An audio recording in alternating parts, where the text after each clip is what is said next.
I brought it.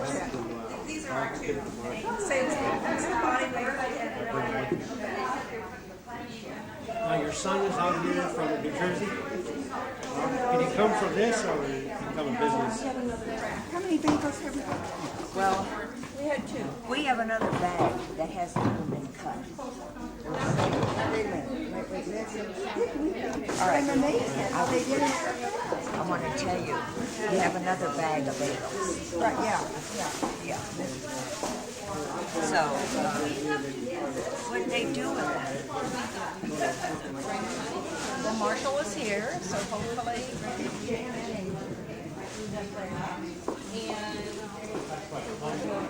I was going to try to get you to go with that end over there. No. I'm not going to be between.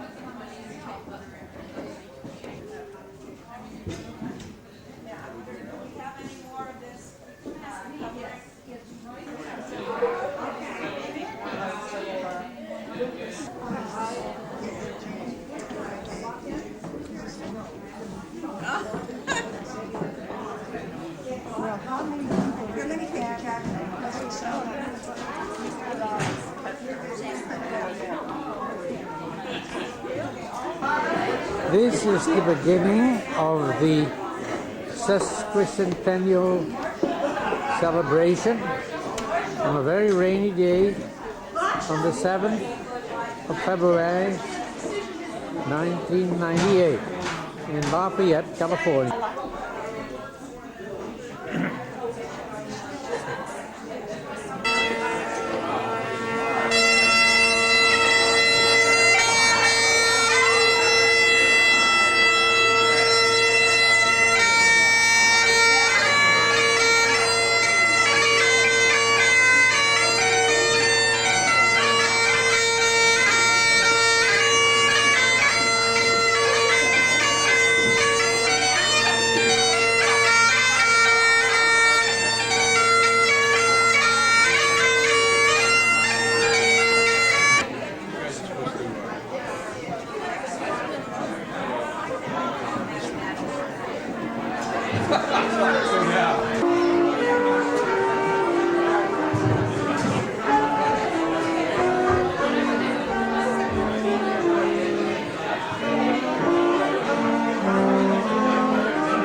news items not covered by the mainstream media. This year we celebrate the 9th year of the United Nations Decade for Natural Disaster Reduction.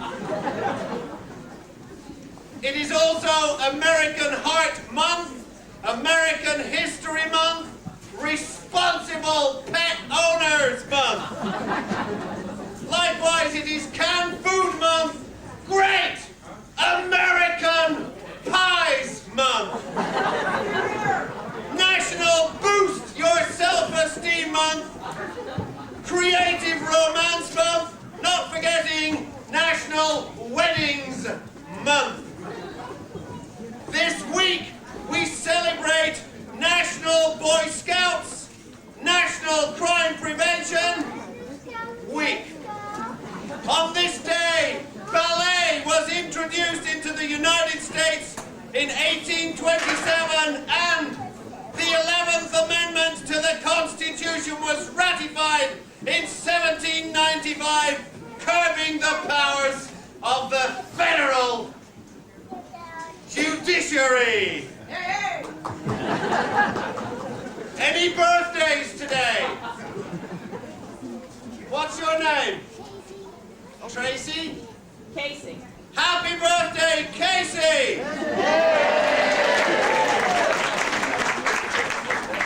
Happy birthday, Charles Dickens! Eubie Blake, the last of the great stride and ragtime pianists, and happy birthday, novelist Lewis Sinclair. On this day, we gather to celebrate the 150th anniversary of the founding of our beautiful city.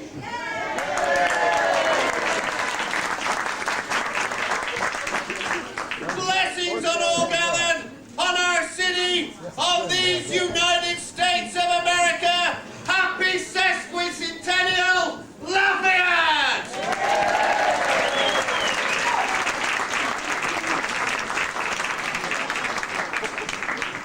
Ladies and gentlemen, boys and girls, your master of ceremony, Mr. Keith Blakeney.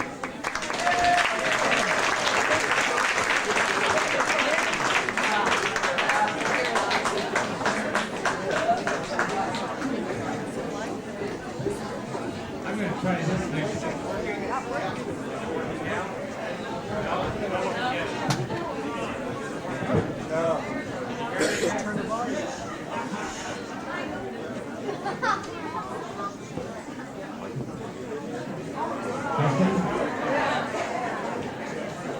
I think I'm losing my voice, so I'm gonna use this cheater, if you'll permit me. That's a tough act to follow, folks.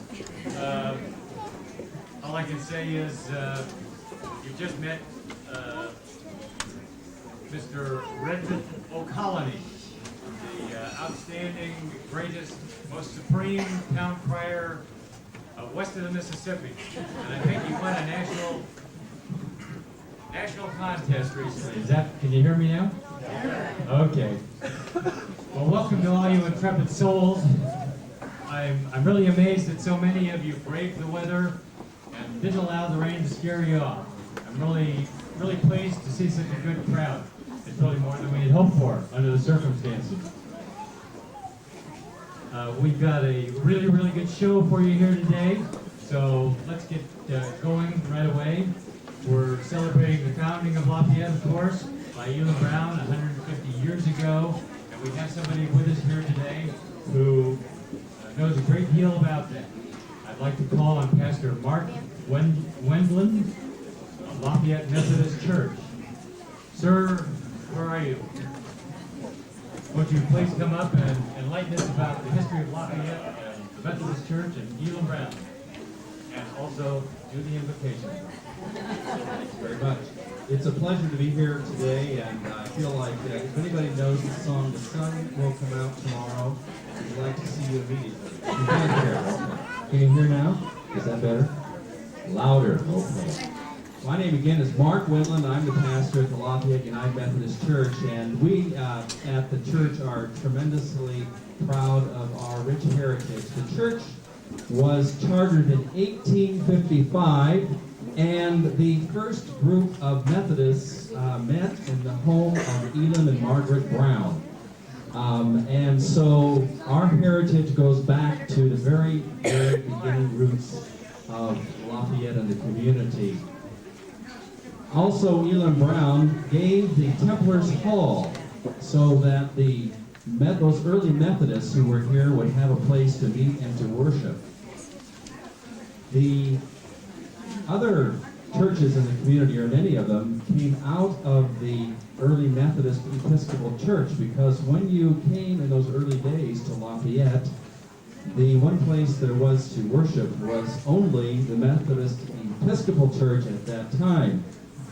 So we had a captive audience in those early days, and out of the Methodist Church then encouraged the formation of other churches in our community in this lovely place in which we're privileged to live. So I can't take any more time this morning other than to say that there is an historical brochure about the church on the Lafayette Historical Society table, which tells a lot more about Elam and Margaret Brown and the early Methodist roots that grew in this community.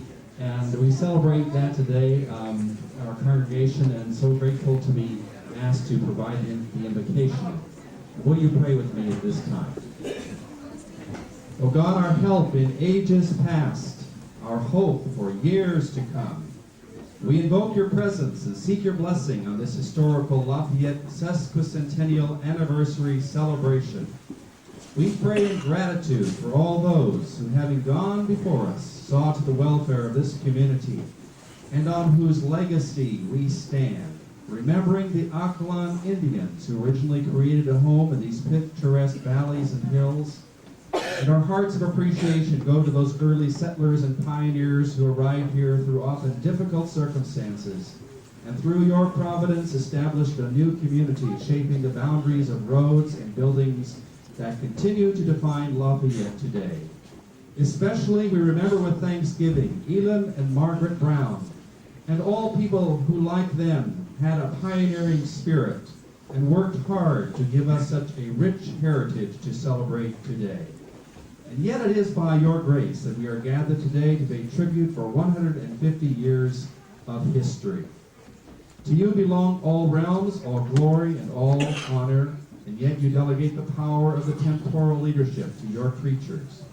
And so we pray today also for those people we have chosen to lead our community. It is not easy to discern which actions will produce the greatest good for the greatest number. Assist them, bless them with stamina, the integrity to work for what is right and honorable in your sight. Show each of us how we can carry out your will in the public arena, that we may respectfully and intelligently develop communities and opportunities that contribute to the well-being of all the inhabitants of this place today. That all of us here may live together in peace and harmony. We place before you now this 150th anniversary kickoff, that it may encourage us to grow in appreciation for our past, to be enriched by the present, and to anticipate the future with hope. O God, our help in ages past, our hope for years to come, hear our prayer as we receive now your blessing and love for each and all of us today. Amen. Thank you very much, Pastor Mark, for a very meaningful message. And now Lafayette Zone Troop 204 will present the colors, and we will do the Pledge of Allegiance.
today a number of celebrities that I'd like to introduce.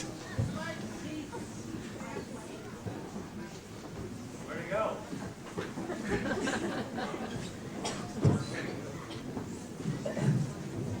Gee, the town crier didn't have this trouble at all. My voice really that weak? Well, I would like to introduce some celebrities that are with us here today. We have several members of the Lafayette City Council. Erling Horn, will stand up so that we can all get a look at you. Don Patson, immediate past mayor in Lafayette. We have several other dignitaries with us here too, who are going to we'll introduce a little later in the program, because they're going to be participating in it. I really need to tell you a little bit about the Lafayette Sesquicentennial, because I'm sure that many of you still don't know enough about the Sesquicentennial thing to understand just how it fits into our lives. You do know by now that 1998 marks the 150th anniversary of Lafayette's founding by Elon Brown.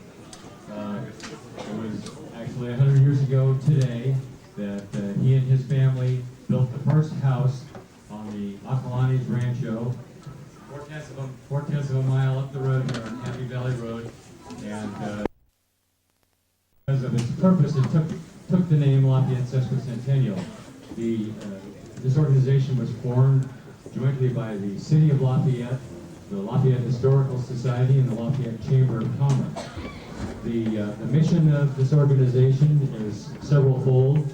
First of all, we're charged with the responsibility of celebrating this great occasion, and we're doing that by having a series of events throughout the year. Today's event, this Founders Day event, will be the first and the kickoff event for a number of others to follow.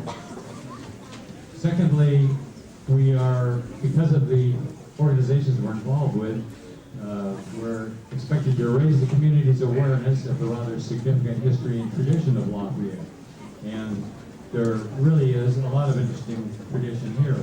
When you think about it, 150 years, there are not that many towns around in California which existed 150 years ago. That is actually before the discovery of gold. Well, maybe a week or two after the discovery of gold, but they didn't even know that down here. Then, in addition, we feel that this is a great opportunity to make the community aware of a significant need that we have for a library and a museum facility. And this is certainly a great forum to let people know about it. There's probably 150 of you here today, and hopefully you'll all go out and tell all your neighbors about it when the day is over. We're going to tell you lots about history, lots about museums, and lots about libraries. This, well, you'll have to excuse me. I didn't have time to, I prepared some notes, but I didn't have time to really learn them. And then when we got rained out up the street, it changed the program completely around. So now I don't know where I am, but You're in the barn. there are a couple of other people I'd like to introduce here. Don't make it any tougher on me, folks. John Tasso is with us today, and I think somebody told me, well, I couldn't be. I think somebody said that his father was here too, but I think what they meant was that his father built this barn. As I understand it, John Tasso, and he may have a brother still living around here too, but their family owned all this property in the immediate vicinity, built this barn, I guess, about 75 years ago, and John Tasso still lives in the house next door. John, you want to raise your hand so we can...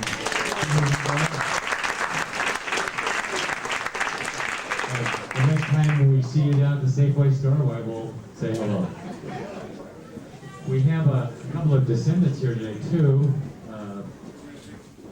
Roger Braxley and his daughter, and I didn't get her name, I'm afraid, are descendants of the Allen family. That's Margaret Allen, who was Elon Brown's second wife. and his wife here in Lafayette. Roger, would you and your daughter let us see where you are? Where are you? Gee, I guess he got tired and left. Maybe he's out directing traffic again. Well, and also our own Nancy Flood, who will be speaking a little later, is not. Her family doesn't go back quite as far as Elam Brown, I guess, but her great grandfather built the Lafayette Hotel. What's called, some people refer to as Hotel Corner. It's now where the corner where the World Bank is located. It was built in 1900, burned down in 1929, and it was the third hotel in that location to burn down in about 30 years. And I don't think they built a hotel there since. 40 years.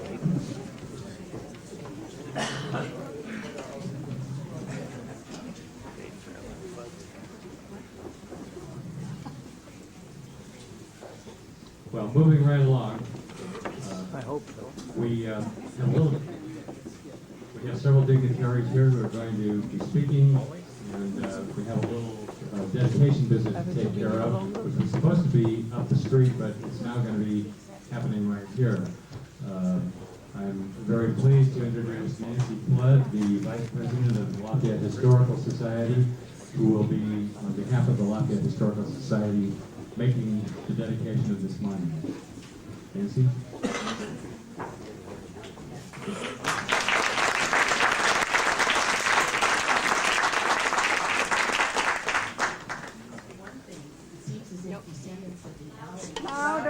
Speak in the microphone.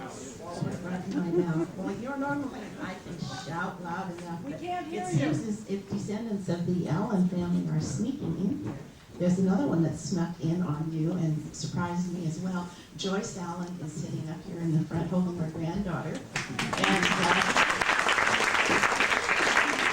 the two of us go way back, so we're going to have to do a lot of chatting when all of this is over.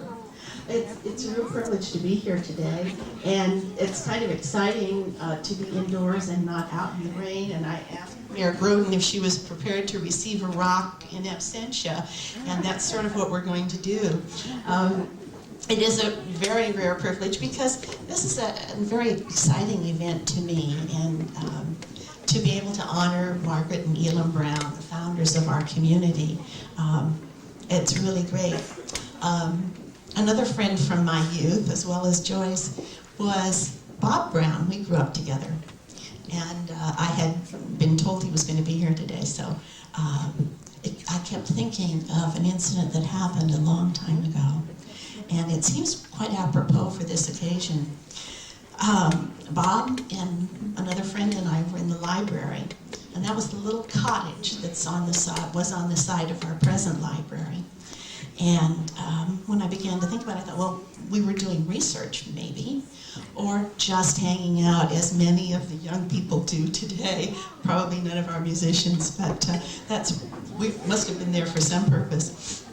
And as we wandered around looking on the shelves, there was some sort of a reference to Elam Brown.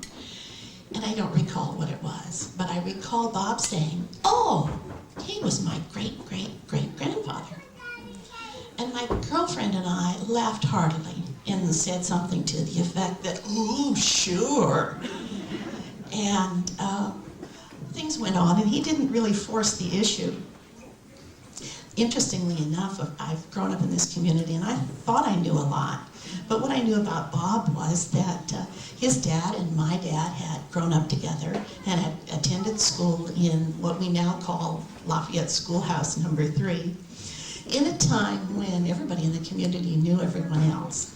And according to my grandmother Flood, we were all related. And Joyce just commented on that recently. I said, I don't think it's true. You never can tell. I had been a good listener, as I said, and I wish I had listened a little bit better and asked some more questions, because there's lots of blurry facts in the back of my mind of people sort of developers of this community that I met as a child and didn't realize the importance of that. I certainly knew Margaret, Jenny Bickerstaff doing Rosenberg, and I remember her quite vividly, and some others. my hope, as probably as a typical school teacher, is that this event and the other events involved with the sesquicentennial will be one more way for the children of our community and the adults as well to really understand our roots and a little bit of the history of the community. We're very fortunate that our third graders are learning a lot about our community through their teachers, and now the Lafayette Arts and Science Foundation is picking up on this, and with help from the Lafayette Historical Society is going to be presenting a quite thorough program. So we hope that that and the connection with this and the other events of the sesquicentennial will help us all to learn a lot and have a better understanding of our community. Now, we're going to pretend there's a rock here. And I'd like to ask the mayor to come up. There is a lovely rock up the street, and it has a plaque on it, and we were really going to stand out there if it was drizzling. But Mayor Groden, on behalf of the Lafayette Historical Society, I would like to present this monument to you and to the city of Lafayette on this auspicious occasion. Thank you.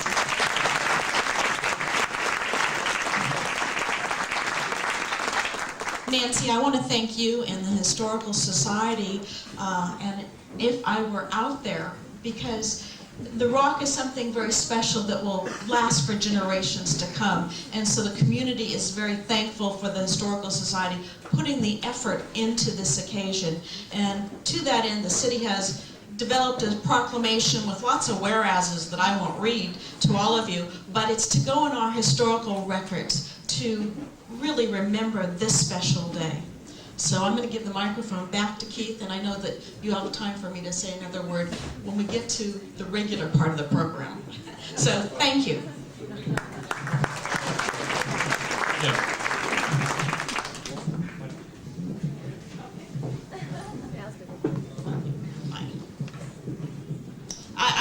I want to welcome all of you for braving the weather to be here on this historical occasion.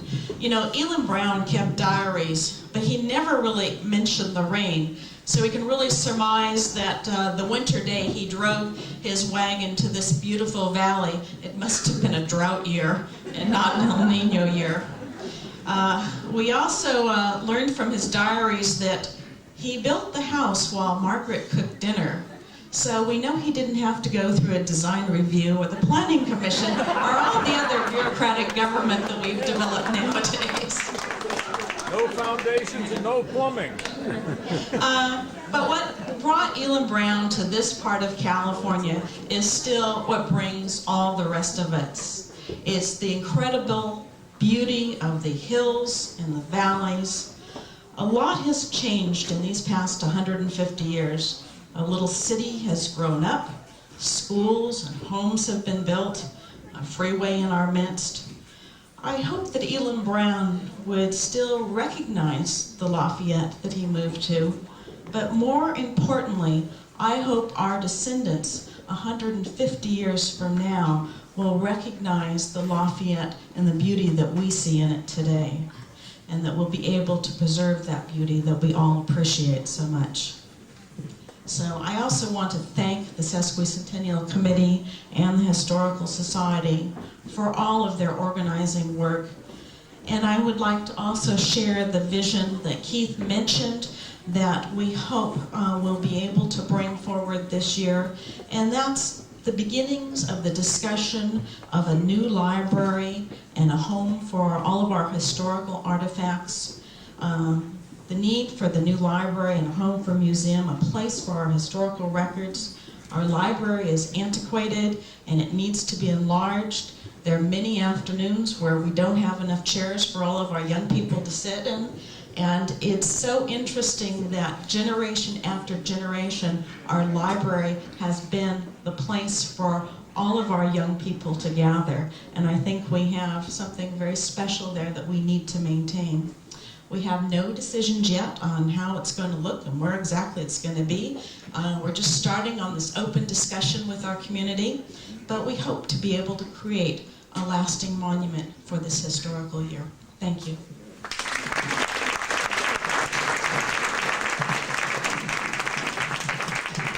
Thank you very much, Mayor Groden and Vice President Flood. That's a great dedication, and I certainly appreciate hearing the remarks about the museum and the library. We're getting feedback, or okay.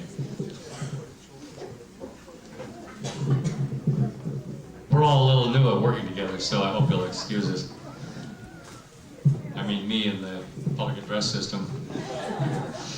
Well, we're very fortunate today to not only have dignitaries like Mayor Groden and Vice President Flood, we also have a county supervisor here. I'm sure a woman, a lady who you all know very well because she's spent a lot of years working very, very hard in our own city council before going on to the Board of Supervisors at the county level where she now represents us. It's with a great deal of pleasure that I introduce Gail Alcama. Supervisor Alcama. There is nothing like coming home, just nothing like it, and it's good to see you again. I was very honored to be asked to be included in today's events and festivities. And one of the major reasons that I felt that way is because of the fact that it is important for us to honor today and pay attention to today, because by tomorrow, by the time we leave here today, this will already be history. And it's extremely important that if we honor ourselves, then we will keep records of that. And we will be able to show our children what we have done.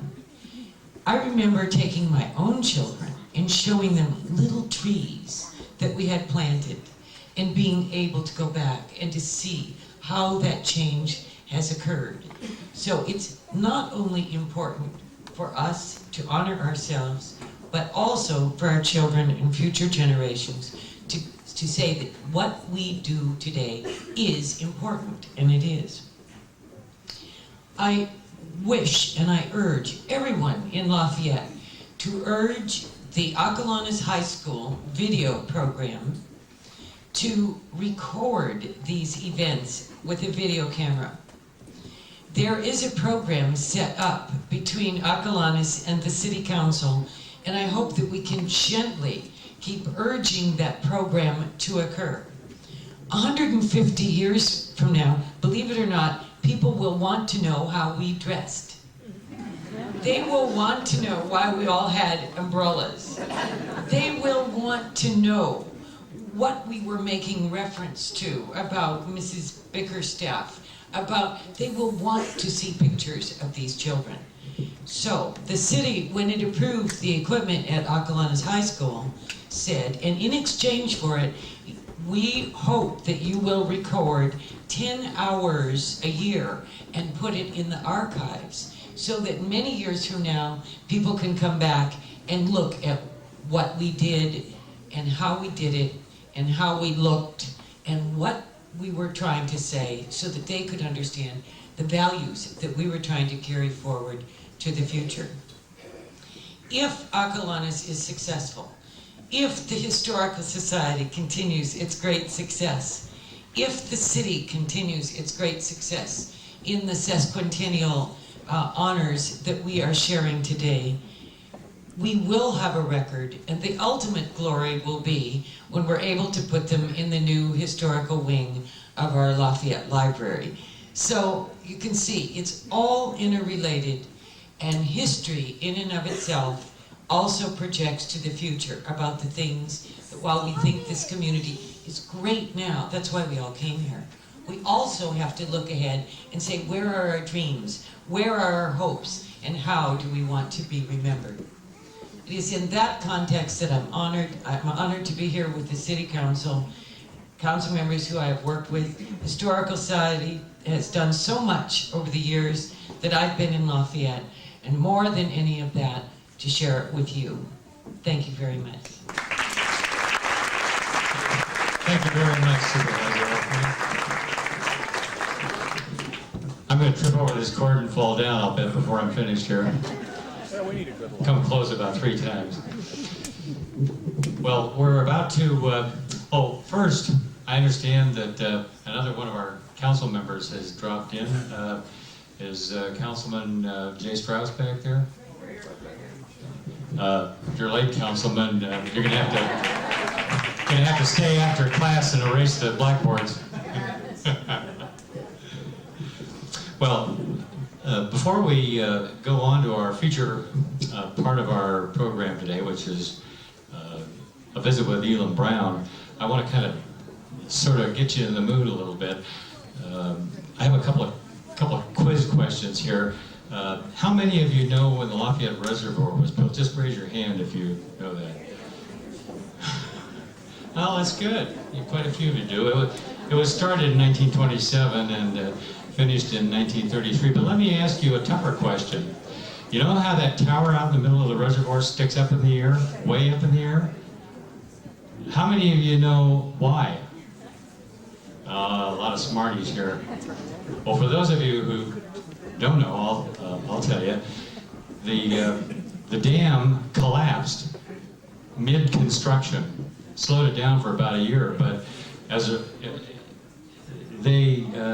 just didn't have the geology down those days like they do now. One of the engineers working on the job after this dam collapsed, it just dropped about 15 or 20 feet, I think, and he noticed that in that meadow or orchard now between the dam and Mount Diablo Boulevard, the elevation raised about 2 feet. So we got some dynamics going on in the ground under here. So as a result, they finished the dam, but they have never been able to fill the reservoir more than about 1/3 of the originally designed capacity.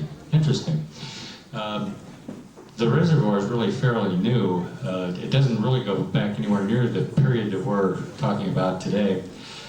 Let me ask you another question, and those of you in the Historical Society don't get to raise your hand on this one. How many of you know where the first intersection of Lafayette was located? I see a couple of hands here. Well, I don't have time to ask you for your answer, so I'll just go right ahead and tell you. The first intersection, when Elam Brown arrived here, was the intersection between Road to Oakland, which was roughly in the right-of-way, which is now Mount Diablo Boulevard, and then down Golden Gateway, and then you get farther out, it goes into Old Tunnel Road. And that intersected with another road called Road to the Redwoods, which went to Moraga, of course. And that intersection was located in this, roughly in the spot where 2nd Street and Golden Gateway are located today. Now, because Elam Brown's property, the eastern boundary of his property, was located approximately where the theater is today, and of course that intersection was naturally the attraction for the early things that were built here. The first hotel, the first school was near there, the first church, and a lot of other things. However, Elam Brown was an active developer and subdivider. He was lucky he got in before the city incorporated. And of course his property was to the west of that intersection. So the town really developed to the west of that intersection, and during the 60s the center of town moved over to a street called Commercial Street and Road to Oakland. Of course that now is Moraga Road and Mount Diablo Boulevard. Also, one other thing that Elam Brown found here when he arrived was quite a few Indians. There was the Socalanis tribe of the Bay Miwok Indians, which was a much bigger aggregation, but the Socalanis Indians, also known, I guess, as the Ocalans, or the Ocalanis Indians, had a rancheria right up this way, about a mile and a half. And they eventually went the way of most Indians, I guess, around here, but that was what Lafayette looked like when Elam Brown arrived. So now that you're all in the mood to see Elam Brown, and with no further ado, I'd like to call on Elam to step forward. If you're in the room there, sir, Elam.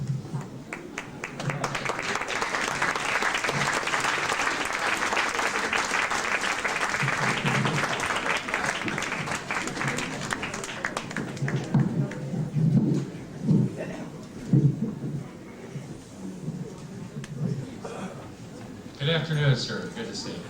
Not bad, thank you, young fella. I'm Elam Brown, 200 years old. You would never guess it. Not too bad, your little piece of history about Lafayette. Not always great, but not too bad. Somebody I heard say earlier wondered why everybody came to California, and I can tell you why we all came to California, because we all heard that the sun always shines in California. When we were out there at the fork out by Fort Bridger, when the trail goes to Oregon in one direction and California in the other, we took California because we said we didn't want to go to Oregon. That's where it rains all the time, so we come down here. But yeah, it's hard to believe that 150 years has gone by already, and since we went out there and built that first house, that house, like Ann said, took about half hour or something like that to build. That's the way we used to build houses in those days, you know. How many days does it take to pass the EIR now for the houses? We're originally from Herkimer County in New York, and my folks then moved out to Ohio, got tired of all the rocks and persimmon sprouts that they had up in New York, and hard scrabble farming, and heard that out in Ohio, which was out in the West Country in those days, remember, George Washington was still alive then. John Adams was president. Thomas Jefferson, I think his name was, wasn't it? Was vice president. Well, my folks moved out to Ohio because the ground, the soil was deeper and richer out there, and of course I went along with them because I was just a kid and didn't have anything to say about that. And there were a lot of big trees there. And by the time I was about 18, they called it Berkshire because a lot of the people from the vicinity of New York moved out there as well from Berkshire, and so they called that Berkshire. And then when I was 18, my father died, and I got kind of tired of hanging around there, and I stayed to take care of my mother till I was 21, and then I walked to St. Louis when I was 21. Figure I was old enough, and it was 500 miles, if you can imagine that, because I didn't have a horse. My folks being of Scottish descent, well, we didn't have a lot of horses and things. Kind of like John Muir. He come along later and he used to walk to Yosemite. Well, the reason he walked to Yosemite was because he was Scottish and he didn't want to plunk out the money for a horse. Didn't have too much else to do, I guess. So, anyway, I went to St. Louis. And I see sometimes that articles say I'm from St. Louis. It ain't true. Just that I was there for a while and worked on the river for a while. Boy, that was cold. So then a little later I married my first wife, Sarah Allen, and we moved on out to western Missouri to Platte County and had a 180-acre farm out there. And that wasn't as nice as it was in Ohio, but it was a heck of a lot better than it was back in New York. Sarah died of consumption after a while. I didn't much like the farm after that, and a bunch of people were wanting to come out to California. I'm going to cut this short about coming out to California because you all heard that before and you know all that stuff, but, and they said that I was a wagon master. Well, that's not quite true. We didn't have wagon masters until Hollywood came along and said, that's a heck of a lot better. Wagon master sounds better than captain, but we just call him a captain. Well, I wasn't really a captain at first. I was a co-captain because the other fellow that was the other captain was Isaiah Allen. No relation to Sarah Allen. Everybody seemed to be named Allen or Brown in those days, but here was Sarah Allen. She was married to Isaiah Allen, and he was my co-captain. Well, we came west with the covered wagons. I sold the farm in Platte County in Missouri, but I didn't get the money for it. And so, but we had the place all ready to go because we knew we had to get over the mountains before the winter came. Some of the people that came with us at that time, we met up with other parties that came and went. One of them was the Donner Party, for example, that was part of our group. They weren't part of our train, but we just kind of hobbled along a while, and then they went off on a shortcut that they shouldn't have, because we went through the pass before they did, and they had some hard times later. So then we made it through the pass before winter, went down to, rested up down at Sutter's Fort for a while at New Helvetia. And then our oxen were pretty tired and everything. We heard that there was supposed to be some land down by Yerba Buena. Well, we didn't know where Yerba Buena was, but we figured we could get there by boat, so we got some barge from John Sutter up at Sutter's Fort, and we barged the oxen and the wagon down. We ended up at Santa Clara and fought the Mexicans for a little bit, because remember when we set out in 1846, California wasn't part of the United States. California was part of Mexico.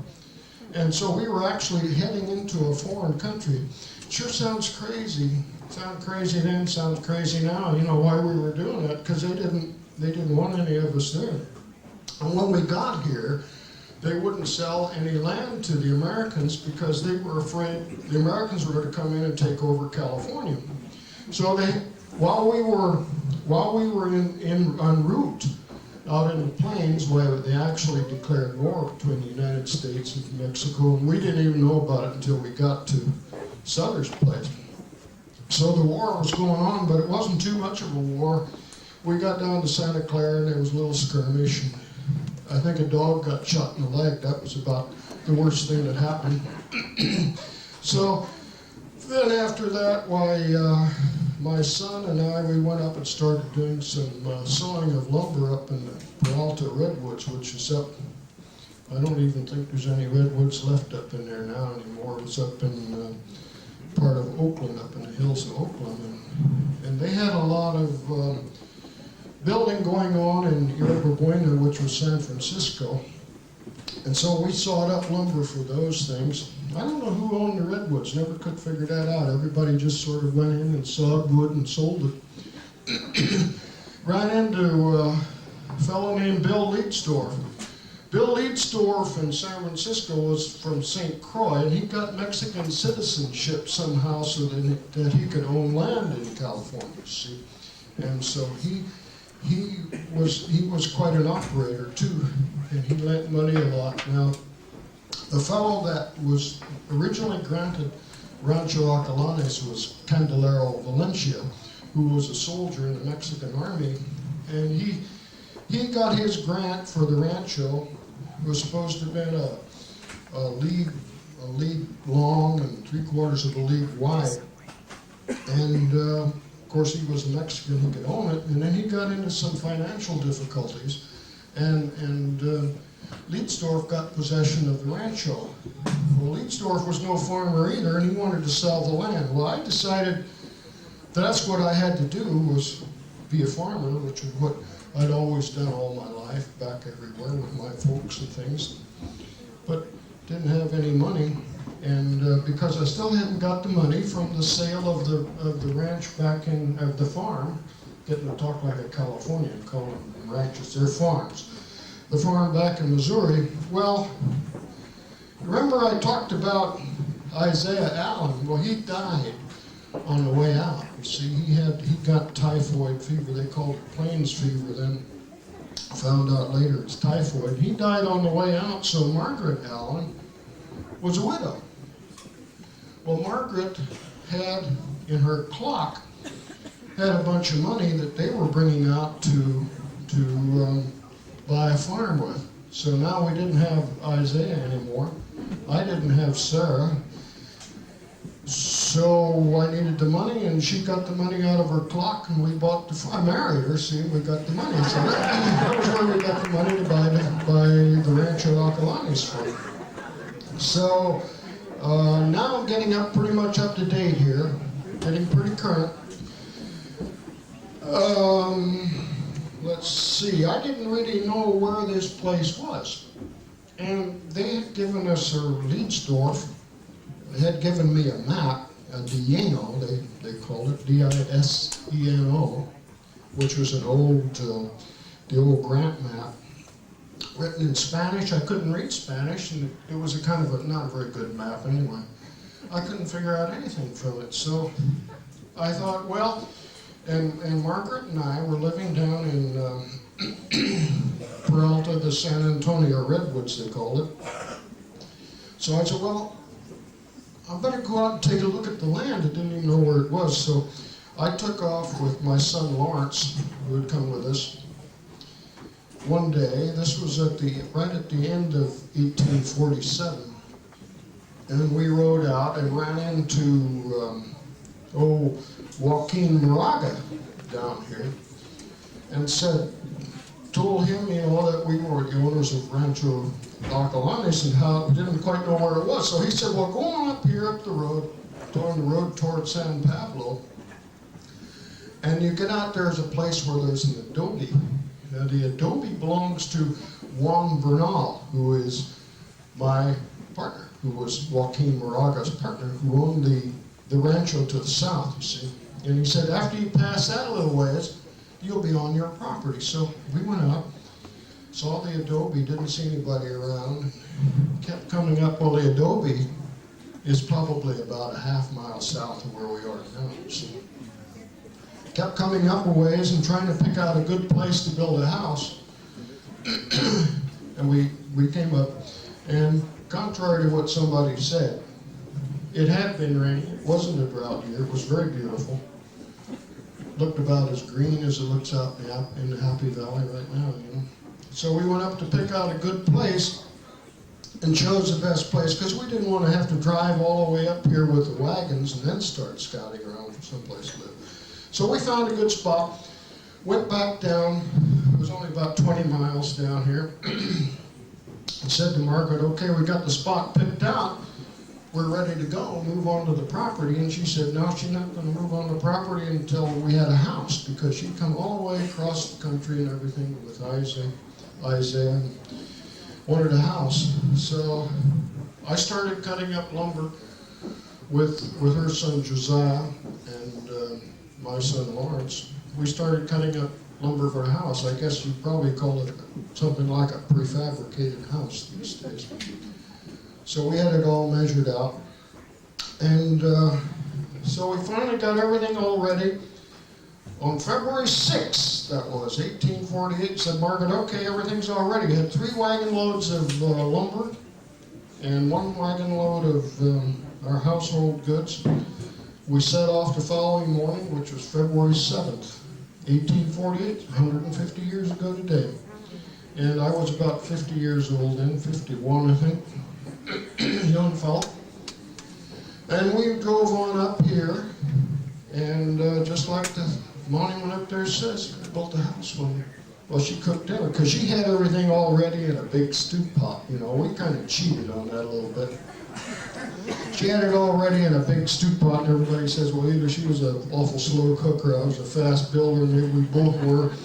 When we arrived, I had Lawrence jumped out of the wagon, dug a hole, and we had a big timber that we set down in the hole, and while that was going on, while Josiah was out there digging another hole, we put another timber and put a cross timber across the top of it, and you'd call it an A-frame now.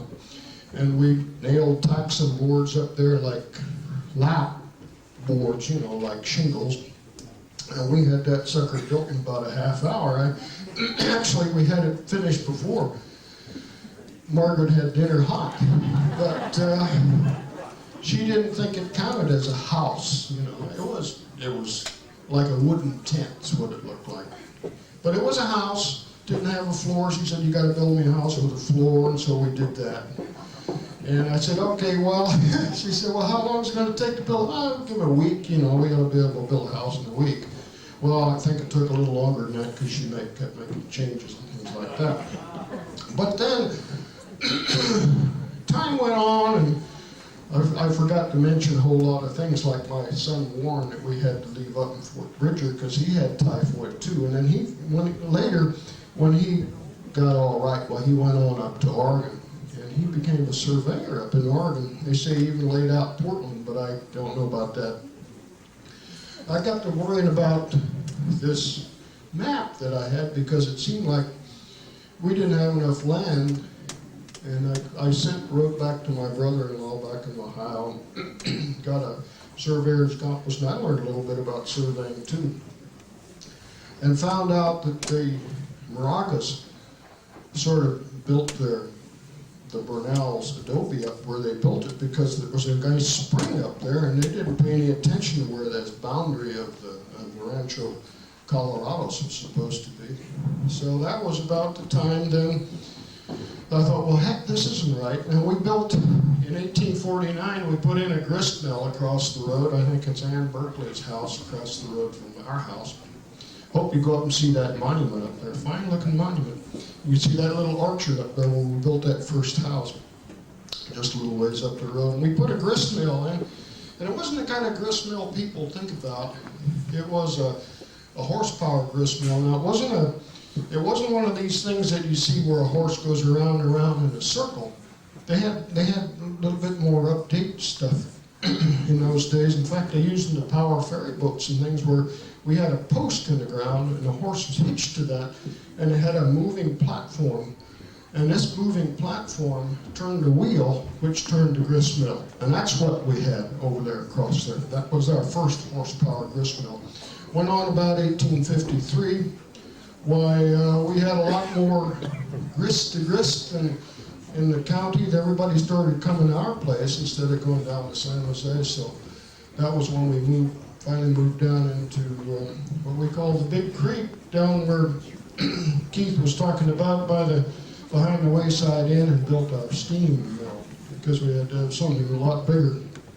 So that's about where we come in on that, and I think you folks have all probably had your fill of hearing people standing up here and talking.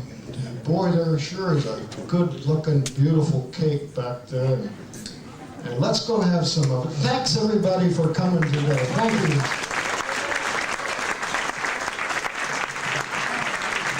Not so fast, Elon. We have a little more entertainment and business to take care of here first. Not business in a negative sense, but there's somebody else that I'm really looking forward to introducing who has a few words to say. As I mentioned before, one of our founding members is the Chamber of Commerce, and they have some very important news that they'd like to tell us about too. And so it's with a great deal of pleasure that I introduce Ann Denny, the Executive Director of the Lafayette Chamber of Commerce. Ann?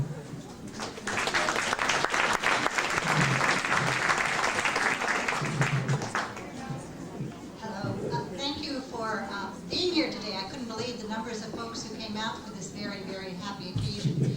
Sarita Churchill, the president, had hoped to be here to greet you, but unfortunately was unable to make it, so I'm here in her place. This is a special year, not just for the city, but also for the Chamber as we celebrate our 50th anniversary. And along with all the plans that the Sesquicentennial Committee has planned for you, we have some things too. Our goal as Chamber is to leave a living legacy. We're hoping to do 50 trees for 50 years in our downtown. And you'll be hearing more about that. If there are any Chamber members here, you'll be hearing about it within the next week. Also, as you know, we do a number of events throughout the year. And in cooperation with the Sesquicentennial Committee, we're theming all of them appropriately. And you'll be hearing more and more about those as the year goes on. I won't take more time. Cynthia, do you have anything more that you want to add at this point? Cynthia Murdo, who is one of our Chamber board members, is charged with helping us find the appropriate